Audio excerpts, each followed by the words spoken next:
شاعرم باش و برای دل ویران بنویس، دو سه خط از من بیمار و پریشان بنویس.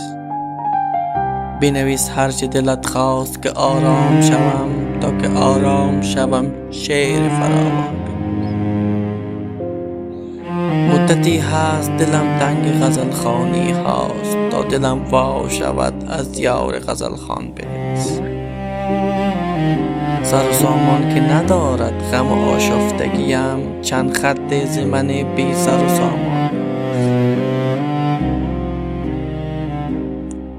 قلمت سبز و دلت شاد بماند شاعر، قلمت سبز و دلت شاد بماند شاعر، از پریشانی من هر دم و هر آن بنویس.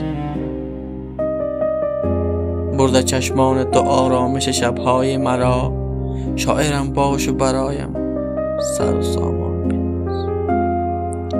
باب میل دل من باش و به پرونده من، باب میل دل من باش و به پرونده من، تا قیامت تو فقط واژه